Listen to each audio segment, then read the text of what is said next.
Hey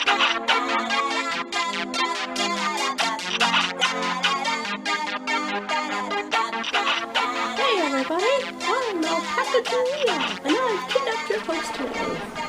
Now, you quit that. None of that in this house. Hi guys, and welcome to the Unseen Strands podcast, a crochet and fiber arts related podcast, where I, your host Mo, am visually impaired and will be sharing with you strands of the rest of my life. I come to you from central Iowa, where I live with my 4 boys, my husband, our 2 cats, and our dog. And now, our little co-host, Miss Alpaca Julia. Isn't this just fun, guys? Yeah, you would have seen this in my live Stash Editions video I did back on Friday. But, yeah, I thought that was a fun little addition to have a co-host. So she is going to monitor me and make sure that I am doing my job and sit next to you. So anyways, guys, this is our Sticks and Strings, I think, 2019 heavy podcast, even though I already shared all my Stash Editions, so I won't be going back over the Stash Editions and things. So if you want to see that, like, I went over what was in the goodie bag and the special things that would have been in our last episode, in episode 29 of the Unseen Strands podcast. But otherwise, we're just going to go over some of the events that happened at Sticks and Strings, and of course all the usual whips, FOs, and the like. And of course, I want to say welcome to our 188 subscribers. And yeah, so let's just go ahead and get started. So this year, actually, I don't think you can see my shirt. Let's see. Does that help any? I noticed the camera seemed to not be getting quite as low today. As I've mentioned before, I record on a little jury-rigged stand that I've made out of bristle blocks from the twins. So every week, or every time I record, it's just a little different on how it placement is and things. So yeah, this year I went to the Sticks and String retreat, which is a little over a mile from my house. And actually next year it may not be, because they're, of course, they have to renew contracts with the hotel, and the hotel's giving them heck about renewing things as they have done before, and they want to raise prices. So with a lot of new hotels in our immediate area, I can see them, just getting more bids from more places. So it was a nice thing that I actually got to go the past 2 years when it was practically in my backyard, as far as fiber retreats go. But anyways, so what that does is on Friday night we have a vendor thing, and that's where they have, let's see, 1, 2, 3, 4, 5, 6, 7, 8, 9. They had about 10, I think, vendors at, and they're just around the edge of the room, and then we just come in. They have the vending event from, I think, 6 to 9-ish. And yeah, so I tried to support as many of the, oh no, I forgot one. Is there 11 or 12 vendors? I was trying to think of the layout and who was at which one. So we tried to support as many as we could. And you would have seen all those little additions to my stash in the last video. I think we supported 1, 2, 3, 4, I think some 4 different booths. And so that is the Friday night, and I'll have a couple pictures, I think, that my husband took of that, so I'll insert that here.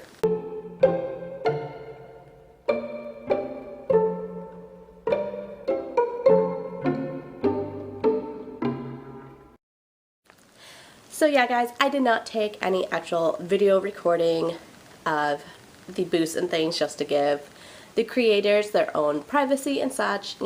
Whatever they put out on their own media is up to them, and I don't want to be too invasive. And so yeah, we just did a couple pictures since, you know, it's kind of their little PR moment, I guess. And yeah, so this year's theme for the fiber retreat was stash busting. Honestly, I think last year's theme just fit a little bit better for the events they had. Last year it was like a carnival theme. I can't remember the exact word that it or what it was called last year. I should go get that shirt. So the one thing I did not show in the goodie bag video was it comes with these shirts. So I'm not a huge, as you can notice, I'm constantly adjusting myself. I'm not a very big t-shirt person, but the goodie bags come with a t-shirt or your registration. Maybe it's the goodie bag, I don't remember. But it comes with one, so you're just, you know, it's just part of the thing. So now I have my 2 different sticks and strings. Last year's was like a deep purple.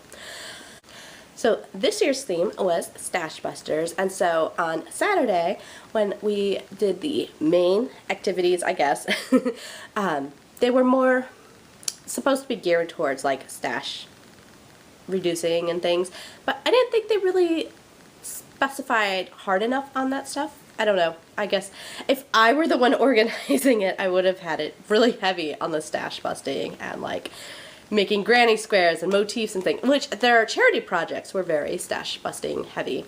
Like I showed you, I made the cat mat or pet mat for our local shelter, and you know that you can obviously do with scrap yarn. I just chose to use like 2 nearly full skeins of yarn instead of just scraps, but you know, you could do whatever. We also made bird nest, which guys, I took all my time trying to wash this thing to get the cat hair because I knew the one yarn was was heavy with cat hair in it.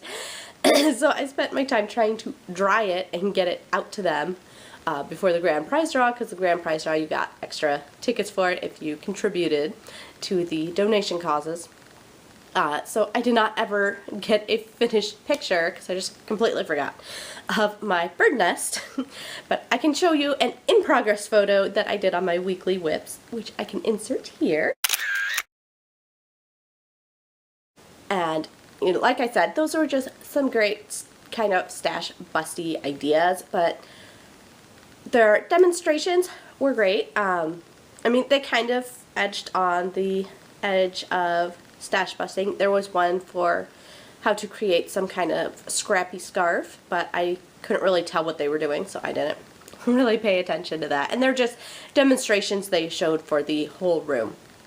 So it wasn't anything like special, or you know, like you don't go to a special little corner hidden, and it's not these paid events like other retreats do where, you know, they have speakers on something and you go take a class. It's just kind of a demonstration.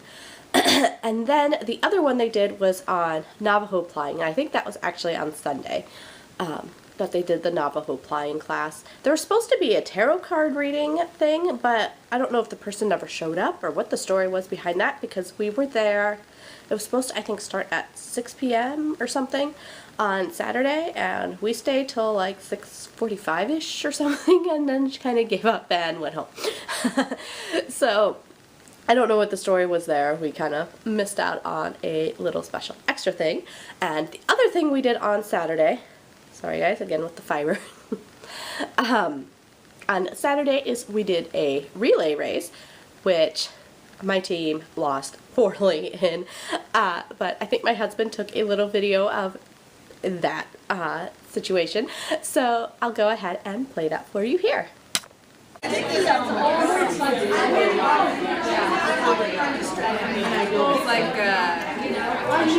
Brillo pack material, like when they feel it on the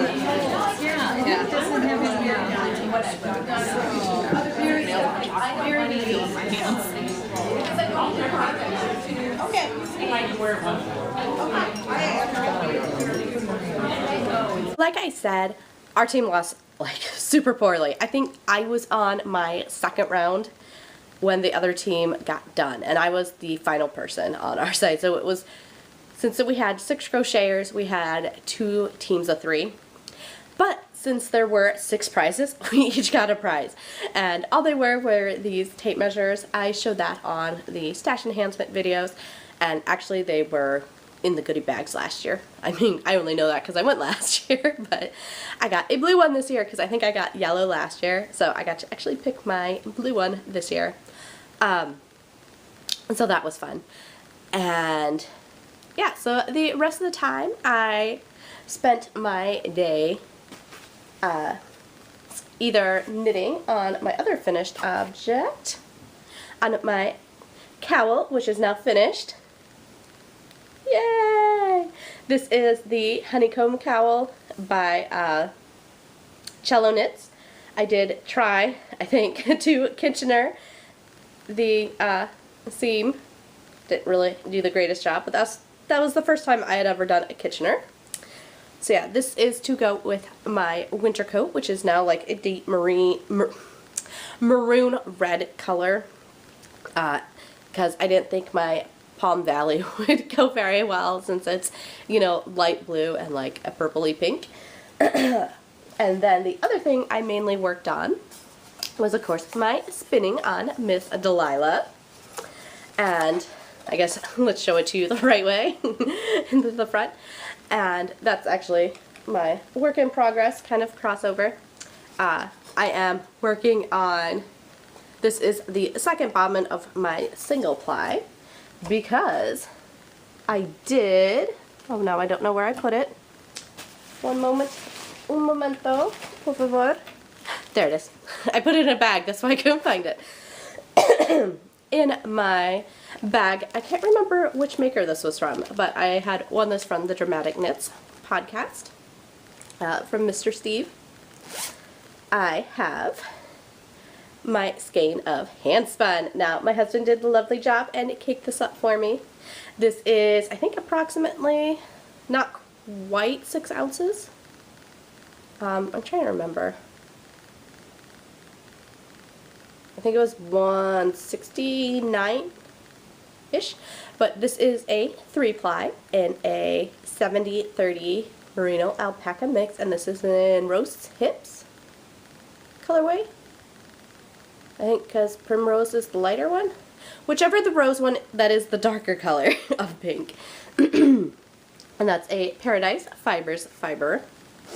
Of course, I think it came from overseas, from Ashford. I think that's where they get a lot of those fibers from.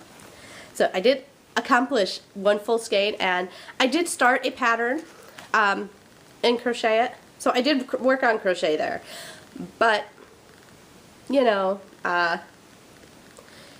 what was it? I did it, and I was like 3 or 4 rows in, because it started up at, it was a raglan style pullover.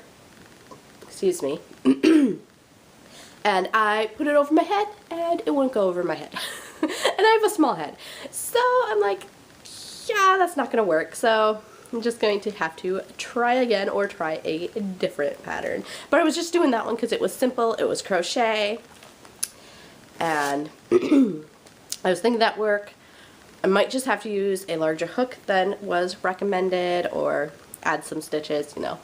I haven't played with it yet, and I gave up my crocheting for Lent, so it's on the back burner, so I just put it in this small bag, since I'm not like actively working on that aspect of it, because I still have my fiber and it's in a much bigger bag, but I don't need that trying to attach itself to the other thing. So then, and I apologize, we'll probably be interrupted by Jeremy before too long. Let's see. I think everything else that I did was either after that, after the fiber retreat, or for Sunday. So how they do their retreat is, we have, I don't know how many tables, less than 10 tables that just have, you know, 6 to 8 people at a table. And you know, you just pretty much find some new friends for the weekend, which is what I have done for the last 2 years. I actually, 2 of the ladies at our table were from northern Iowa, and the one actually drove a school bus for, what did she say, 44 years, and she just retired in November, and she's an amazing lady. And she actually had cancer in her kneecap or something, and so she actually is minus one leg. And she was an amazing person, and there were so many things I could identify with her because of, you know, she was trying to explain something to one of the other ladies about not wanting to be a burden onto other people. I'm like, I get you. I totally get you. Because the other lady's like, you don't have to worry. But it's like, yes, it does still affect every decision we make, is how it affects the people that we have to ask to help us. And, you know, even though my problem is completely different, I'm a vision person, my whole thing is getting rides to places because I can't get there by myself. And it's like, I don't want to have to put people out. And, they might not see it as putting people out, but it's just the way I feel. And it's like, yes, I get you. And it's totally a mind game. But yeah, that's life. So she had great stories to tell. And she had one of her people that came down with her. They have a, I guess, crafting circle. Because I think that they both knit. But the one lady also crocheted, and it sounded like she does a whole lot of other stuff too. Like she was sewing, she was talking about one of the charity projects she does, and they said there was actually a third lady that was supposed to come with them, but she canceled on them at the last minute. I think one was we were having really bad weather that weekend, so she just didn't want to get stuck somewhere away from home longer than she needed to, and then they also had just a family pet issue. I can't really call it an emergency because there wasn't going to be any answers till after the weekend anyways.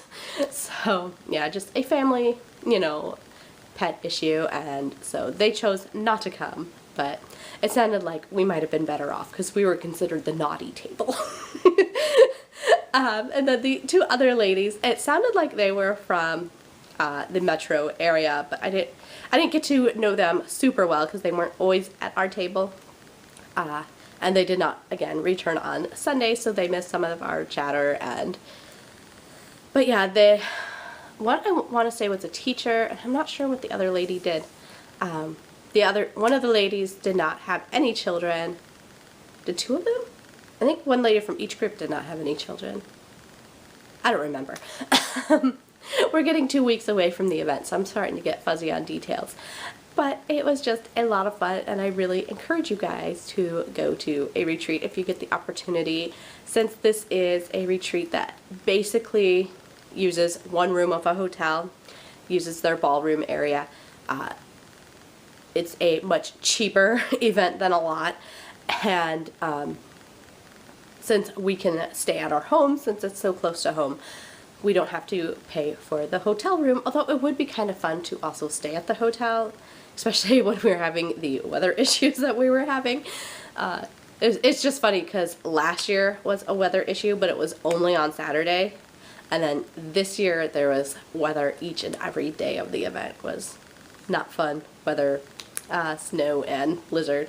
Like, our kids were supposed to come back here on Sunday because they went up with Grandma or Nanny. And they were supposed to be here back on Sunday, and they got here Sunday night because they couldn't leave Sunday morning like they were supposed to, because up north got, I want to say they had 8 or so inches, and we only got like a dusting to 2 inches or something, but their nanny got a lot more snow than we did. So yeah, that is the basics. And then on Sunday, I made my husband, I put him to work, and I need to do this next year since I get so much of this yarn, of my indie dyed yarns, like off of sales and things, that I have so much yarn that it's just a pain in the butt to have to cake up yourself, especially when you're buying fingering weight. It's not as bad when you get the bulkier weights, but the finger weight especially. I made my husband take me up yarn. This is to be a sweater. This is a Queen's Yarn Boutique in Tropical something or other. Yeah, that's my Queen's Yarn Boutique when she had her big sale last summer. I was able to get a sweater's quantity in the exact same color, so I was super excited about that one. And then this bag of 4 lovely skeins is from a person who is no longer yarn dyeing, and I can't remember what her shop was called, but this is a sparkle-based yarn, and I've showed it, I believe, in the podcast before when it was a stash edition. So yeah, that was what my husband worked on Sunday, and it was so funny because everyone at the retreat was like, can we hire him out? Will he, if we give him a couple dollars, will he go wind my yarn? So yeah, that's, it's just, it gave him something to do. It was super helpful to me because that can be a pain in the butt, especially when the I can't talk. When these skeins get twisted and knotted and things, and yeah, it was just nice to have him help out. So yeah, anyways guys, so that's pretty much all I have for the sticks and strings. Did I talk about Sunday? I mean, other than the stuff I made husband do. So of course I did not win the grand prize, no surprise there, because I never win that stuff. I already showed you my door prize that I got on Saturday in last week's or last episode, and then Sunday was the demonstration on, they called it the Navajo plying, which is basically the same thing as my chain plying. It's basically the same thing as this, except for you don't have to then twist it together. So this, you make the crochet chain, as you're working, and then the wheel is spinning it too. So it's spun together, whereas the Navajo plying, as I was taking it, is more just making that three-stranded effect and crocheting it up or knitting it up as you are working, so that you're just continuously doing that and not twisting it together like you would need to set your yarn. Okay, so I think that's it for sticks and string stuff. But anyways, so I have my miso coaster. This was another pattern by Cello Knits, and I have yet to felt it, but this fits really good, and of course I don't have it with me. It fits really good. I have a Pyrex, I want to say, was this the orange or the blue lid? I'm not sure if all sets are like that, but I have the set that's like the red is the super big, the blue is the next size down. I want to say this was the orange, or is it green? No, I think green is the smallest. I want to say this was the orange bowl size. So that is unfelted. Of course, if I felt it, it'll probably go to the next size down. We have some kind of little crocks that I wanted to kind of use to put it around, but I haven't been able to find where I stuck those when we moved here. So they might be lost in the garage currently. So I might wait to actually felt this until I can find that, so I can actually get it to fit those little crocks. Because that will make it, this pattern of popcorn stitching will help it so that when you hold it, it, is nicer to hold. I mean, it is a crock, so it's thicker anyways, but this is much nicer to hold than a hot dish. But I think the pattern overall was fairly decent. There was some confusion on working it with like the beginning of rounds and things. I was confused, so I did what made sense to me, but it might not have necessarily been correct. Yeah, that is my miso bowl coaster, or cozy. I think it's cozy, but I would call it just coaster, whatever. And the other FO I have, I'm going to have to insert a picture here for you. Now, of course, I had to give you a picture of that because the very first time I let Zane wear those mittens out of the house, he lost them in the van. So yes, thanks Zane. I have no idea. I have not seen them for the 2 weeks now since they were made. Hopefully, since our weather is starting to warm up, I will be able to find them. But currently, these are the Warm Wave mittens that were by, I just looked this up, Tara Culling, I want to say. It is linked in my project pages on Ravelry. But this was a pattern that was just sitting in my library forever and ever and ever, and I'm like, I need to do this. So I did that with the Red Heart Soft. That was the same as Leo's hat, and then I paired it with, it was either Dark Ocean or Ocean of the Premier Eversoft.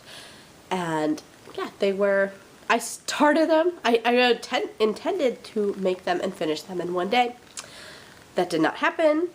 I started them and got the one hand like 80% done in one day, and then finished that and the other mitten all in another day, like a week later. So yeah, it was just one of those things where it was hard to, since I had 2 different yarns going, it was hard to keep it away from the kids and work on and get everything else done that needed to get done. But I needed to get it done before the end of the month so I could enter it in all the counts. So it did get done on like the 28th of February, I believe. So then we go to our works in progress. So since I was able to crochet for the first few days of the month, we have the starts. These are Sam socks, which you would have seen in the last weekly whip video. This has a rainbow sock yarn, which is Felici, which is by Knit Picks, and this is the Shamrock Heel and Toe, which is a pineapple yarns, and she is currently not dyeing yarn. And so then I will be working with the Shamrock on a little kind of design on the cuff. I found a shamrock-ish pattern. Oh, I do have one more FO for you. I lied. I'm always lying to you guys. I was saying I'm gonna be quick, and then I'm not at all. I was trying to test out the shamrock pattern on, I just used, this was actually yarn I got in the goodie bag last year. It's the Dishy in some kind of green. I believe it was green. Colorway. And I tried to do the shamrock. You know, I was just kind of playing. I've never done, this had a PPSO, which is pass slip stitch over or something. I don't know why there's 2 P's. Other than pass purlwise slip stitch over. I'm not sure on this pattern if I'm supposed to, it has a yarn over, slip stitch, and then knit 2 together. And so I was passing the slip stitch over the 2 knit together. But I almost wonder if you're not supposed to pass the yarn over the slip stitch and the knit 2. I know the stitch count is right either way, I just don't know which way is correct. So if anyone in the knitting world wants to tell me what PPSO actually is supposed to stand for, and maybe how this, I have not linked this on my Ravelry account, although when I actually post a picture of this, I will put it on there. So this was just testing to make sure that I could figure out kind of, sort of, what the pattern meant. And I did that for, I made a soap saver basically out of it. So I made the cuff pattern, which was just a few pattern repeat. It was I think it was a free pattern. I'm not going to give out more specifics just because I'm not sure if it was a free pattern or if it's just something I have accumulated. But then we went to a little farmer's market-ish. It was Handmade Iowa or something. And so it was supposed to have 75 like homegrown-ish vendor things, but we saw some soap savers there, and all they were was knitted garter, so that's what I did. I already had this part started just so I could test it out, and I had to do it in the round to test the pattern, so I'm like, well, I'll just create that into a soap sack. And my husband's been wanting one of these forever. Now my hands are kind of soapy because it's in use. But yeah, I'm going to do that to test out these cuff patterns. And so I'll have another one here in another week or so, because I have the other socks that I'm making that I'll have to test the cuff pattern on. But yeah, so that is Sam's socks. It is a work in progress. I had to take a break on working on them though, because I cannot find, for the life of me, my sock knitting needles. Now, the one I can find, how did this happen? I don't know when or how, because I swear, when I picked this up off my desk and took it, because I was trying to explain to my husband where I thought that the rest of these, because I got like 5 or 6 different sizes, so I would have one to go with each hook size that I have, and for each, you know, sock size, just to play with knitting these smaller things. This was actually a needle that I was working on a different project, so it was why it was not with the rest of them.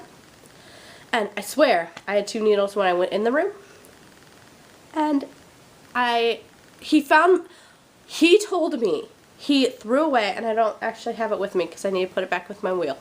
He told me he threw away my orifice hook because he didn't realize what it was. He's like, I know I threw that away.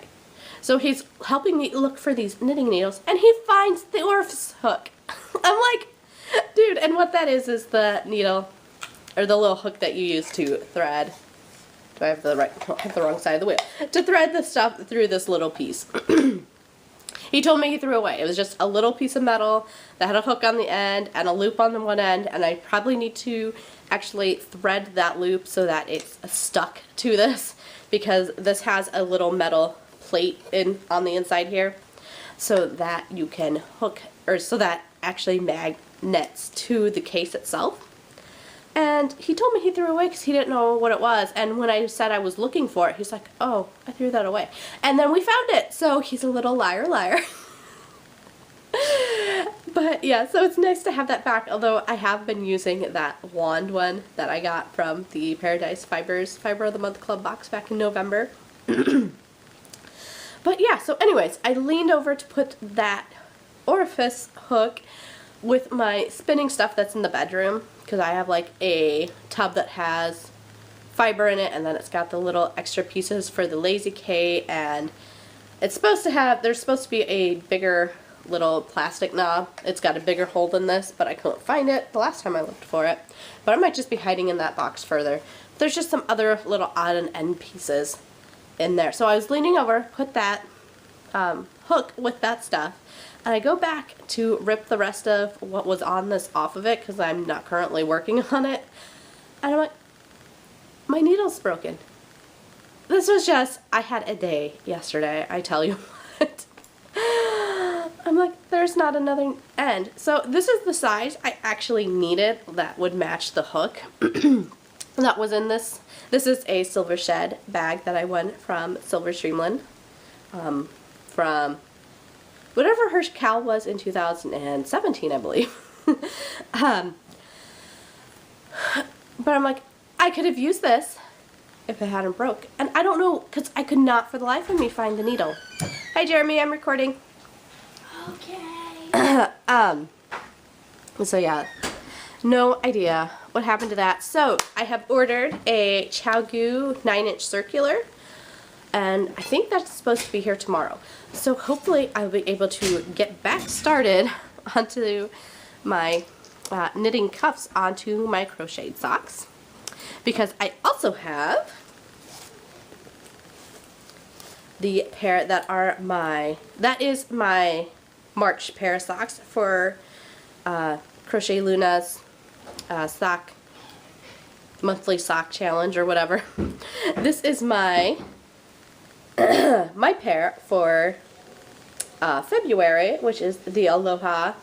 I think this is in Stroll, which is also a Knit Picks yarn, and it's got Stroll for heel and toe too. But this is the same hook, so I'll be using hopefully the same 9-inch circular to make the cuff onto this. And there is a Hearts and Vines or something pattern that I found that was just the cuff pattern, or I can get just the cuff pattern, so I'm hoping to do that onto this pair.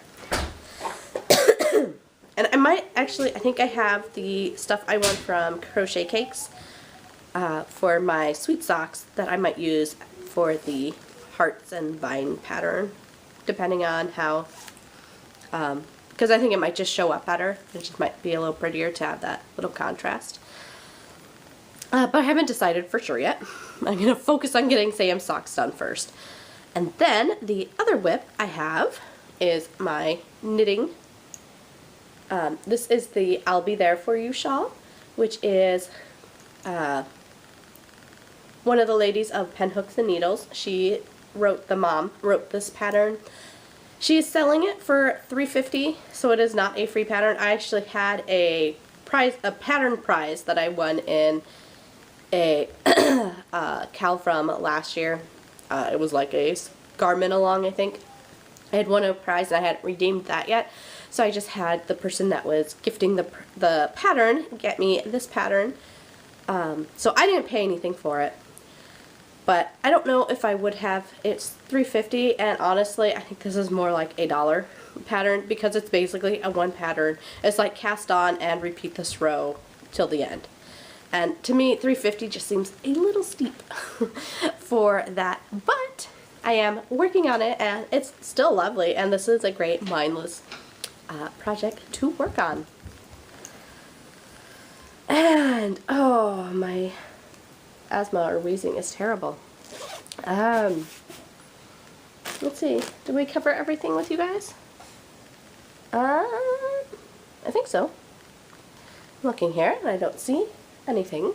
So, Alpaca Julia, did we do good today? I think, is that all we have? Yeah, I think that's all we have for you today. I'm sorry that this is going to be a really broken up episode since we have lots of pictures that we have to share with you. Wasn't there oh, it was the bird nest. That was the other picture I had to insert. We're going to get that taken care of. So anyways, guys, just for things that are coming up, we will be going to a what is it called? Fiberpalooza on the day before St. Patrick's Day. Yeah, that is over in, it's the little fiber vendor event that the LYS that I go to holds, and this year it's going to be at a new venue. It's at the middle school instead of the elementary school like it was last year, but we had so much fun last year that that has been on the top of my priority list to hit this year. Even though several of the vendors we have already seen this year. So, let's see. What else? What else did we have to tell the people? I think that's the last thing we have going on in March. And of course, like I said, I gave up my hooks for Lent. So you won't be seeing a lot of crochet work, but you will be seeing a lot of knitting and spinning for the rest of March and beginning of April. Half of April, like I think. Hey Google, when is Easter? According to Wikipedia, Easter, also called Pascha or Resurrection Sunday, is a festival and holiday That's not what I asked. celebrating the resurrection of Jesus from Hey the dead, Google, described as when is Easter? Sunday, April 21st, 2019. Yeah, so Easter is all the way almost to that last week and a half of April. So hopefully we'll be expanding our knitting skills. Don't will really expand the spinning too much because I really need more bobbins to play more with ways of spinning. But hopefully we do a lot more spinning. And yeah. So anyways, guys, there are a few different ways to find me. I will have where you can find me where in the description box below, as well as you can contribute to us via our Ko-Fi page, which is ko-fi. Right? It's linked down in the description box, /UnseenStrands. And what I am doing there is I am hoping that through donations, and what it is Ko-Fi is a platform where what they call a coffee is basically you tipping someone to keep doing what they're doing. So basically your Patreon, except for it's direct, it's not monthly. So you just do a one-time donation instead of a monthly subscription, although there are ways to do that if you have the paid membership to the Ko-Fi site. I just have the free platform, so it's just a donation. And what I'm doing there is, hopefully at some point we will have accumulated enough money that I can get a talking digital scale instead of just a regular digital scale, so that my kids can quit complaining every time I ask them to weigh something for me, since you know, we have lots of goodies that we like to share with you, and I'd like to share more exact information, but, you know, I have to go around other people's schedules, which, you know, get me kind of back to my soapbox from earlier, where, yes, it does matter, even though it doesn't matter to those people, because, you know, we hit resistance, and then we shut down anytime we come back up to a situation like that resistance. So yeah, if you would like to contribute to the podcast, that would be a great way to do it so that someday we can get our talking scale. And let's see, what else did we have to talk about? Oh, there was a thing. Now, I probably will not be contributing to it currently, but there is a program called Shave 'Em to Save 'Em. I saw this on the oh no, I can't think of what her podcast is called. The Diary of a Physicist Farm Gal. Sorry, I know it's going to come to me eventually. She had mentioned this program, and it's to help save the rare and endangered breeds of like sheep.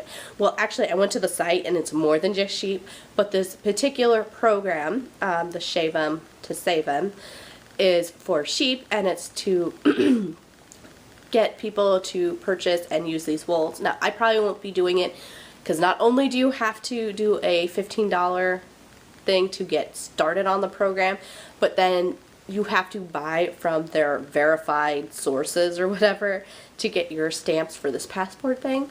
And I just like to support anyone that's around me. So I was super happy because I was looking at their list of rare and endangered sheep stuff or whatever, and I already have purchased like several of those sheep varieties. Like I have Black Mountain Welsh that I am currently spinning on a drop spindle. I also have I'm pretty sure Lincoln or something came in the January. There was probably a couple that came in the January box from Paradise Fibers. My Black Mountain Welsh came from Paradise Fibers. I also just got some Jacob, which is on there, which was from the stash editions I showed you in last episode, as well as Shetland is on there, which I've heard Shetland since I've been basically started spinning, so that one really surprised me to see that that was on the list. But I guess because it's not it doesn't have to be a white wool, because there's all sorts of shades of Shetland. Like I got a gray, and so I guess that's why it's on that list. But like I assume because they didn't have farm names on the list that the people that I bought from are not part of that program. So, you know, I want to support the farmers that are around me, so I'm not going to necessarily worry about purchasing on their exact approved list of farms or whatever, but I will be looking out for those fibers and purchasing them where I can so I can help, because I personally, because I'm a blind person and I pretty much dirty anything that's white, I really try to shy away from white fibers. So I appreciate everyone that has fibers that aren't white, and it's one reason I kind of just try to stay away from dyers that, like, I don't want to say they lightly dye their yarn, but they do not have they don't have heavily saturated yarns, because it's just like, well, I'm just gonna get that dirty and stained and destroyed. So anyways, that was just kind of a fun little extra that I discovered just in the last couple days. Last night, I think we just watched that episode. No, it was 2 nights ago, because I was supposed to look it up yesterday and just got to looking it up today. Okay guys, so just kidding that we were done here. Yeah, I forgot to talk about cows, and since I had issues with my audio recording program, I didn't get this done till right now, so I'm trying to do this real quick. So of course we have the New Year, New You cal going on. This is in the Unseen Strands Ravelry group, as well as the No Catchy Name Crochet Talk Facebook group, as well as we have the 2019 Podcaster Craft Together, which is its own group over on Ravelry, although you can chatter about it over in the Unseen Strands Ravelry group. So the New Year, New You is for any new yarns, or in the Ravelry group only. You can also use new patterns that were published in 2019, or that is yarn that you have gotten, you know, in 2019-ish. And then the Great Podcaster Craft Together is basically any item that you've crafted, as long as you can show that you've made progress on it. So if it's not a fiber arts craft that you can put on Ravelry, as long as you have like a before and after picture for like baking or other kind of crafts, she will accept those. And that is mainly being the main person in charge of that is Silver Luna 2112, is that of the Silver's Dreamland podcast. And yeah, so I highly encourage you guys to go join those cows. And I did get a prize for the New Year, New You that I showed in last episode, as well as we are almost up to a prize draw for one of my hand spun skeins of yarn in the podcast or craft together. So I highly encourage you to go over and participate in both or either one of those cows, guys. But anyways, yeah, that is all I have for you today. And again, those links to where you can find me on social media will be down below, although you can find me most easily and conversate with me most easily over on Ravelry as Mo's Crochet, or you can email the podcast at UnseenStrands@gmail.com. And Alpaca Julia, do you have anything to add? No? Alright. So, anyways, guys, if you liked this episode, I hope you hook the like button and subscribe. Talk to you later, guys.